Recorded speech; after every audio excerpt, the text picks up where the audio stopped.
my channel. Kinna Beverly Ramabu. If you're new here, please subscribe. And if you are a returning subscriber, thank you so much for the love and support.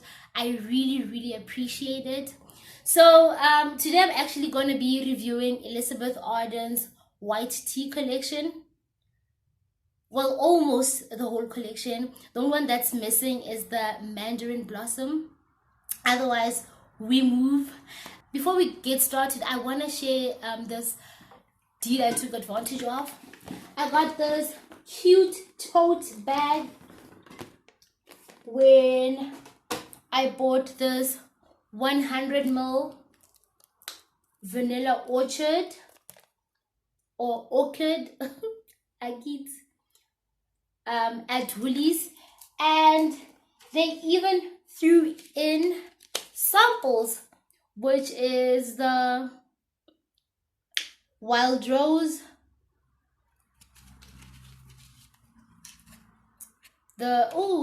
this is actually even falling out, the vanilla orchid,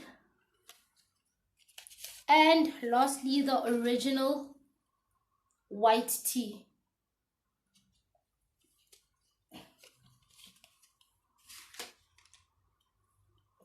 So I'm first gonna start off with the original white tea. I already had this one, so when I went out to buy that other one, I wanted this one, but I was like, let me try something different. So yeah, so this is a clean, classy, elegant, fresh scent. It's not heavy, but it also has a warmth to it, especially when you hug somebody who's wearing it. That's what it actually gives off. This is a skin scent, and over time it actually blends in well with your skin. Who is this fragrance for?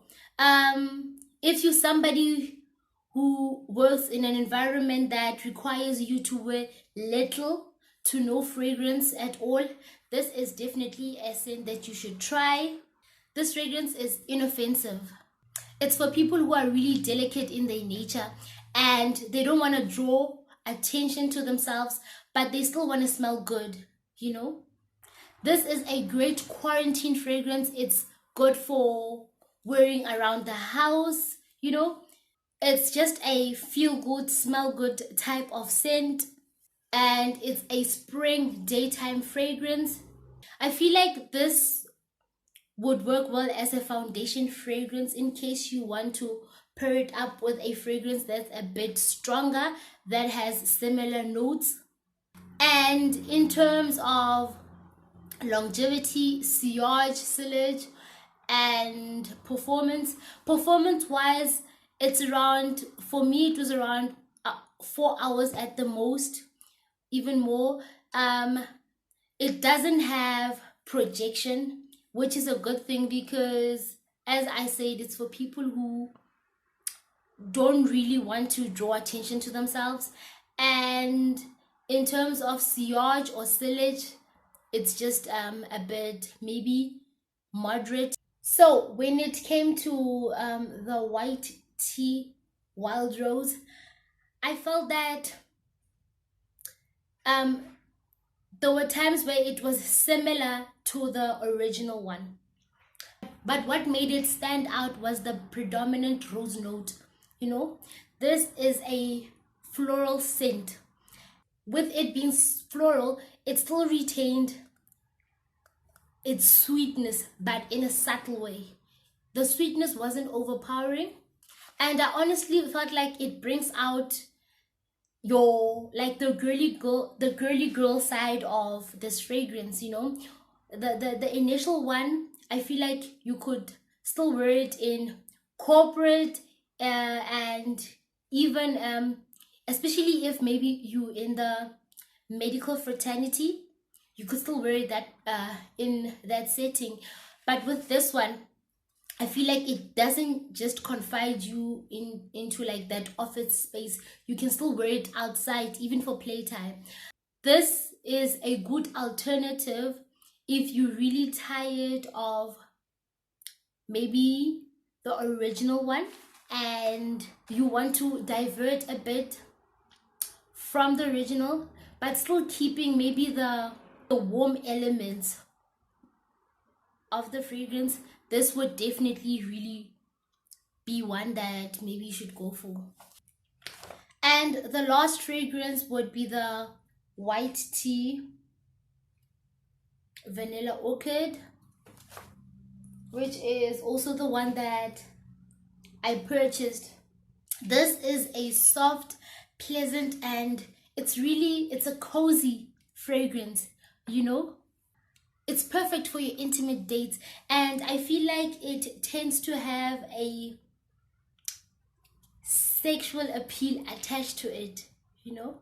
And when I initially saw the vanilla notes in it, I was like, okay, this is a bit tricky, because what you usually see is when a fragrance usually has vanilla notes, they usually like autumn or winter fragrances and they're quite heavy.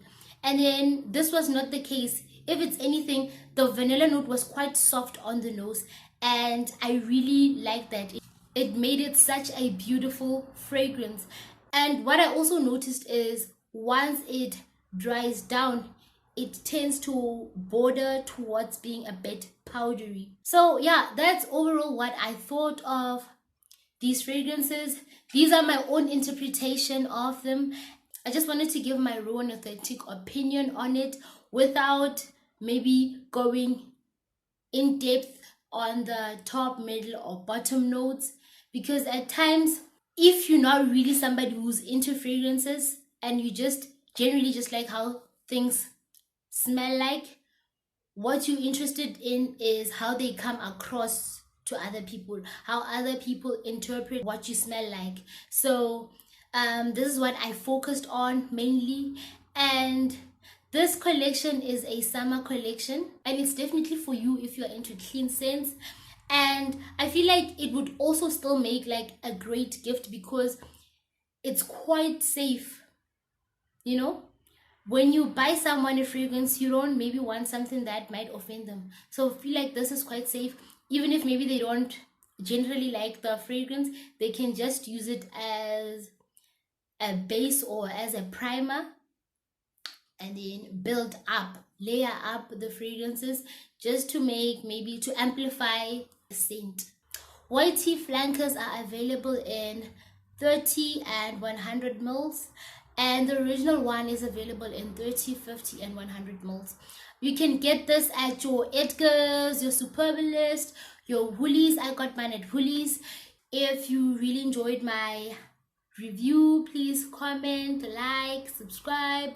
Let me know what you think. Drop a comment. Thank you so much for tuning in. Love and light, guys. Mwah.